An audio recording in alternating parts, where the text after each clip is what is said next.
Halo, Assalamualaikum warahmatullahi wabarakatuh. Jumpa lagi dengan saya Nasruddin. Kali ini saya akan memaparkan tugas mata kuliah statistik. Sebelum masuk ke materi perkuliahan, kita akan berkenalan dengan beberapa istilah.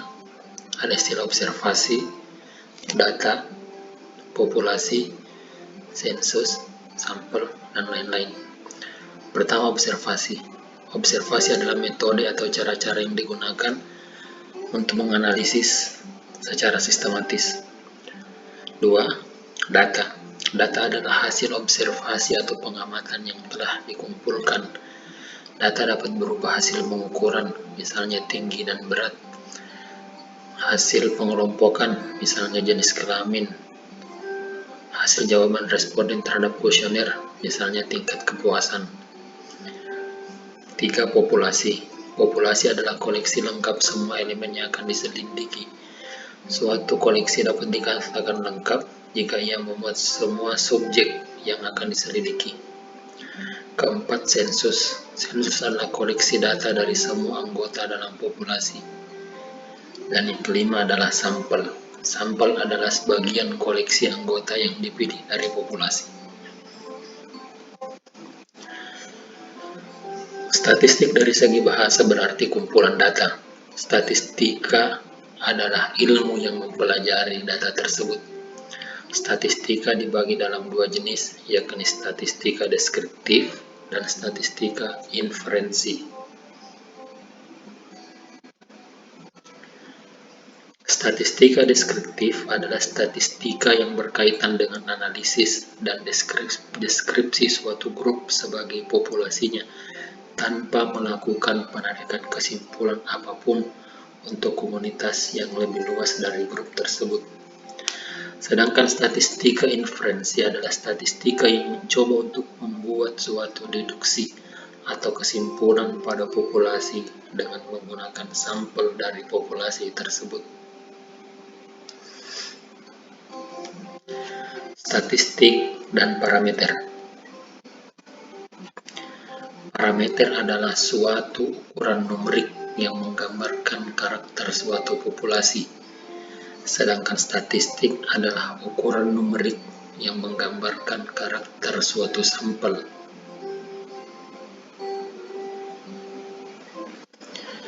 Tipe data.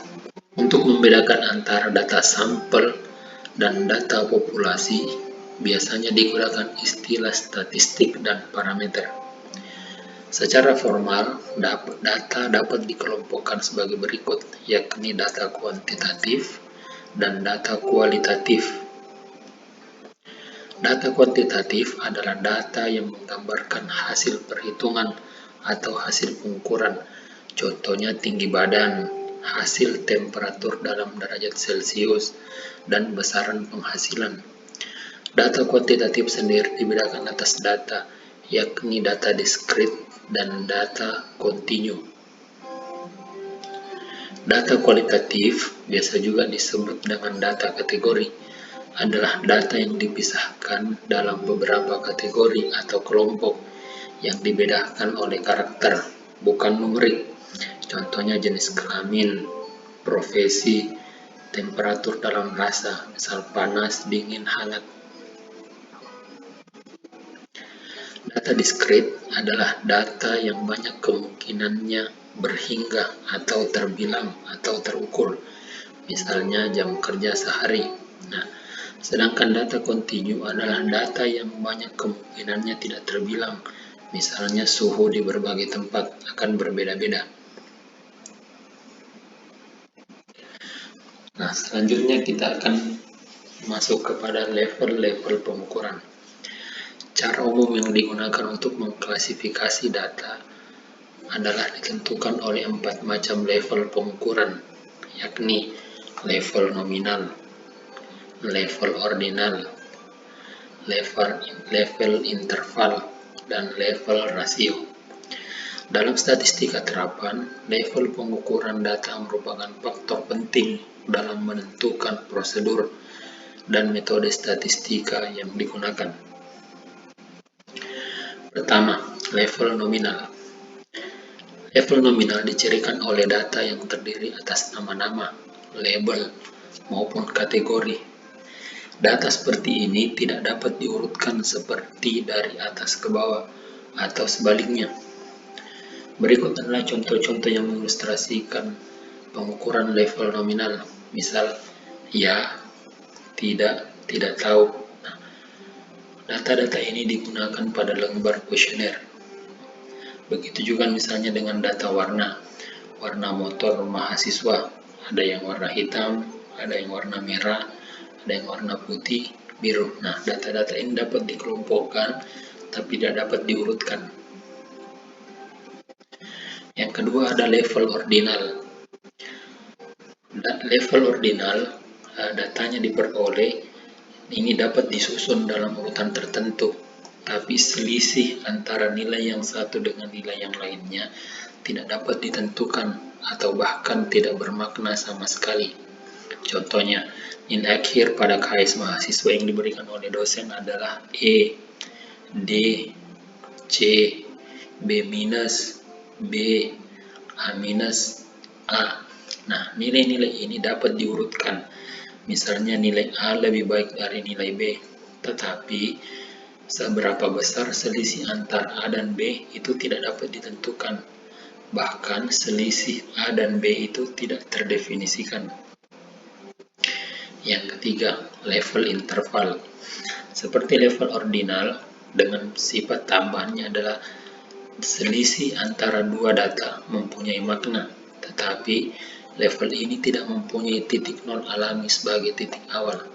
Contohnya temperatur suhu.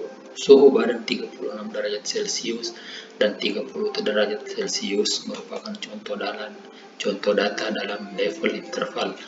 Nilai-nilai ini dapat diurutkan dan selisihnya dapat ditentukan dengan jelas. Dalam contoh ini, selisihnya adalah 1 derajat Celcius antara dua data tersebut. Tetapi secara alami tidak ada titik nol di mana suhu atau temperatur ini dimulai. Selanjutnya, suhu 0 derajat tidak berarti tidak ada panas. Dan tidaklah benar mengatakan bahwa suhu badan 40 derajat Celcius panasnya 2 kali lipat dari suhu badan 20 derajat Celcius. Yang keempat, level rasio. Seperti level interval, namun ia mempunyai titik nol alami sebagai titik awalnya.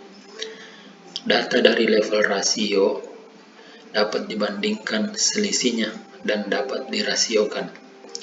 Contohnya, harga buku teks mahasiswa merupakan data level rasio, di mana harga 0 menunjukkan tidak ada harga yang harus dibayar, alias gratis. Begitu juga dengan bobot. Berat badan manusia merupakan data level rasio, di mana berat 0 kg menyatakan tidak ada bobot. Latihan 1. Identifikasilah apakah nilai atau angka berikut sebagai parameter atau statistik.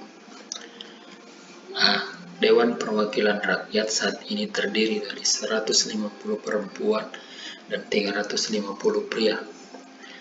Karena dia menghimpun data dari total anggota DPR, maka dia adalah data parameter. B. Sebuah sampel mahasiswa dipilih dan diperoleh bahwa rata-rata waktu belajar mandiri mereka adalah 15,2 jam seminggu. Nah, karena dia sudah mengucapkan kata sampel, maka dia adalah statistik. C. Dalam mempelajari semua penumpang kapal Titanic yang berjumlah 2.223 orang, ditemukan 706 orang selamat pada saat kapal tersebut tenggelam. Nah, karena dia menghimpun dari total pelanggan kapal Titanic, maka dia adalah data parameter. Lanjut pada latihan kedua. Bedakan Apakah nilai angka berikut sebagai data kontinu atau data diskrit? A. Gaji yang diperoleh oleh pekerja Indonesia di luar negeri mencapai 3 juta per bulan. Apakah dia data kontinu atau data diskrit?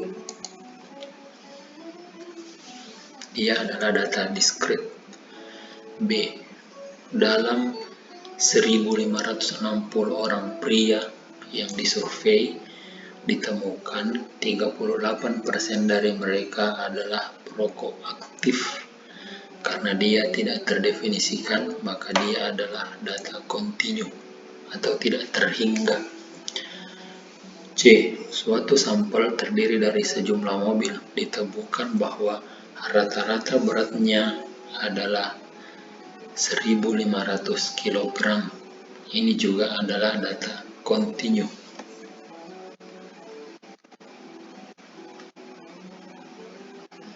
Lanjut pada latihan ketiga. Tentukan level yang paling cocok. Apakah dia nominal, ordinal, interval, atau rasio untuk pengukuran berikut. Pertama, tinggi badan pemain sepak bola. Jelas dia adalah level rasio. B. Temperatur saat ini di dalam kelas. Jelas dia adalah levelnya interval. C. Rating suatu acara televisi. Apakah dia fantastik, baik, cukup, kurang, atau tidak diterima. Jelas dia adalah levelnya nominal. D. Nomor punggung pemain basket.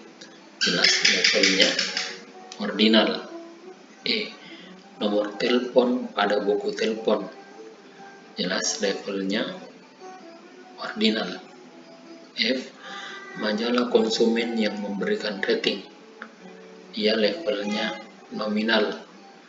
Kode pos levelnya interval.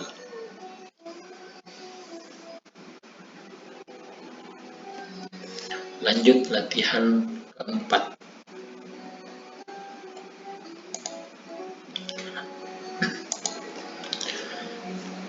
A. Seorang reporter berdiri di sudut jalan dan bertanya kepada 10 orang dewasa bagaimana untuk mengukur kinerja presiden. Apakah ini termasuk populasi atau sampel? B. Nielsen Media mensurvei 5.000 rumah tangga yang dipilih secara acak dan menemukan mereka menggunakan perangkat TV 19% disetel ke 60 menit. C. Dalam jajak pendapat Gallup, 1.059 orang dewasa yang dipilih secara acak, 39 mereka menjawab ya ketika mereka ditanya apakah mereka mempunyai spidol di rumah. Dan D. Seorang mahasiswa pasca sarjana melakukan proyek penelitian tentang cara orang Amerika berkomunikasi. Dia memulainya dari 500 orang dewasa dan dia meminta mereka untuk membalas tanggapan ini. Apakah lebih suka menggunakan email atau pos, dan 65 orang menanggapinya. Dari keempat data ini, yang manakah yang sampel dan yang manakah yang populasi? Nah, data A adalah sampel karena dia hanya mensurvei 10 orang. Begitu juga dengan data B. Dia hanya dia memberikan sampel kepada 5.000 orang secara acak. Begitu juga dengan C, dia disebut populasi karena dia sudah tentukan bahwa 1.059 orang akan disurvei. Sedangkan data D adalah data sampel. Lanjut, latihan kelima. Misalkan sebuah lembaga survei meminta 200 orang responden tentang preferensi atau pilihan partai politik. Andaikan 4 parpol masing-masing diberi nilai 0 untuk partai 0, 1 untuk partai 1, dan 2 untuk partai 2, serta 3 untuk partai 3. Berdasarkan hasil survei diperoleh nilai rata-rata pemilih adalah 0,95. Berikan interpretasi terhadap angka ini. Jika data terdistribusi normal, maka yang menang adalah partai 1 karena nilai 0,95 mendekati nilai 1. Latihan ke-6. Sekelompok siswa mengembangkan skala untuk menilai kualitas makanan, dengan 0 diwakili oleh netral atau tidak baik dan tidak buruk. Makanan yang buruk diberi angka negatif dan makanan yang baik diberikan angka positif, dengan besarnya tingkat sesuai dengan keparahan, kebaikan, atau keburukannya. Kemudian makanan tersebut dites sebanyak 3 kali dan diberi peringkat 2, 4, dan -5. Apakah tingkat pengukuran untuk peringkat tersebut? Dan jelaskan. Untuk pengukuran tersebut dikategorikan ke dalam level rasio, karena hasil percobaan makanan dinilai dengan angka yang dapat dirasiokan, di mana 0 adalah titik awalnya. Jika enak, dapat dinilai dengan 1, 2, 3, 4, dan 5. Dan jika tidak enak, dapat dinilai dengan -1, -2, -3, -4, dan -5. Begitu seterusnya. Demikianlah contoh dan pembahasan materi mengenai statistik dan parameter. Semoga ada manfaatnya. Terima kasih dan sampai jumpa.